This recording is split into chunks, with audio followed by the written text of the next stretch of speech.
Hi friends, welcome back in health care today. आज हम बातचीत करने वाले हैं कि जिम के अंदर कुछ लोगों को हार्ट अटैक क्यों आता है।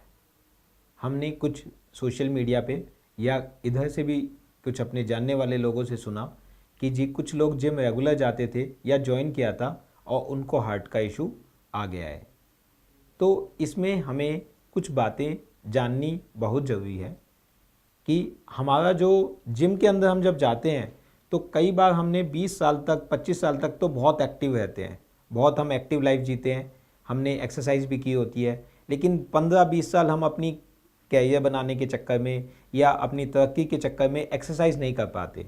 फिर एकदम से हमें लगता है कि हमारा बीपी हाई जा रहा है या शुगर गड़बड़ है या हमारी सेहत थोड़ी ठीक नहीं है, हम जिम ज्वाइन करते हैं।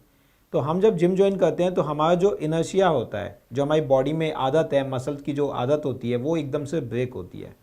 तो एकदम से एक्सर्शन होने से हमें जिम में तकलीफ़ हो सकती है।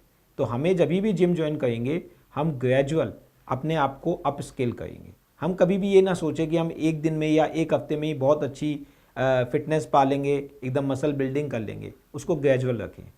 दूसरा, हम जब भी 15-20 साल का जो हमारा गैप रहा है, हो सकता है कि इस दौरान हमें ब्लॉकेज पहले से ही हो, हमें पता ही नहीं है कि हमारे अंदर ब्लॉकेज है।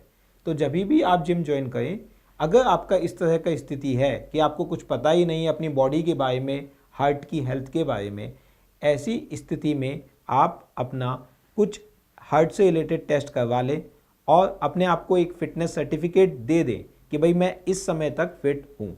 मैंने ये भी ऑब्ज़र्व किया है, कुछ जिम ट्रेनर्स हमारे पास पेशेंट भेजते हैं जब उनको लगता है, उनके जो क्लाइंट्स हैं उनको कुछ सिम्टम्स आ रहे हैं जैसे palpitation, heaviness of the chest या ब्रेथलेसनेस, तो वो हमारे पास पेशेंट भेजते हैं टू इवेलुएट कि इनको कोई हार्ट की समस्या ना हो। एक मैंने जो और चीज़ नोट की है वो की है सप्लीमेंट्स। आजकल जिम के अंदर हर कोई चाहता है कि जल्दी से जल्दी रिजल्ट आए और मैं अपना एक बहुत अच्छा गुड लुकिंग फिजिक बना लूँ। इसके चलते वो कुछ सप्लीमेंट्स का सहारा लेता है। मैं ऐसा तो नहीं कहूँगा कि सभी सप्लीमेंट्स बेकार होते हैं, बट कुछ सप्लीमेंट्स में हमारे एंडोजेनिक हार्मोन्स, स्टीरॉयड्स मिले होते हैं।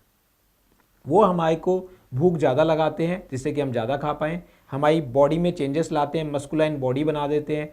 वो सब जो स्टीरॉयड्स होते हैं, जो मेल हार्मोन्स के जैसे होते हैं, वो हमारी ब्लॉकेज की टेंडेंसी को बढ़ा देते हैं।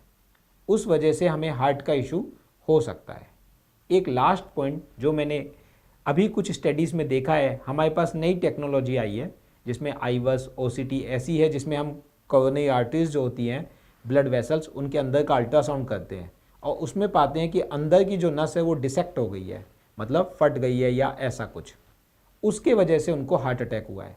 तो जब भी हम अचानक जिम में जर्क करते हैं, एकदम से बहुत वेट लिफ्टिंग करते हैं, उस समय जैसे हमारी कहते हैं कंधा उतर गया या मसल पुल हो गई, इस तरह से हार्ट की मसल्स भी पुल हो सकती है, जिसकी वजह से हमें हार्ट का इशू आ सकता है। तो हम हमेशा ध्यान दें कि हमें क्या क्या स्टेप लेने कि हम अपना बॉडी का चेकअप कराएं। हम एकदम से अपने आप को बहुत ज़्यादा फोर्स ना करें कि हम एकदम से बहुत ज़्यादा एक्सरसाइज करें, ग्रेजुअली हम जाएं। एकदम से एक्सर्ट ना करें कोई भी वेट लिफ्टिंग में, और सप्लीमेंट्स को ध्यान से लें। और इन सब के बाद मैं एक जो समराइज़ करके मैसेज देना चाहूँगा वो ये देना चाहूँगा कि जितने भी जिम जा रहे हैं, आप जिम जब जाते हैं तो दो तरह की एक्सरसाइज होती है। एक होती है कार्डियक एक्सरसाइज और एक होती है मसल बिल्डिंग एक्सरसाइज। तो आप दोनों एक्सरसाइज कीजिए, लेकिन एटलीस्ट साल में एक बार आप अपना बॉडी का चेकअप जरूर करवाइए, जिससे कि ये साबित हो जाए कि आपका heart is fit to sustain जो हमारा प्रेशर है, जो वर्कलोड हम जिम में दे रहे हैं, उसको झेलने के लिए। हम रखें आपका ख्याल।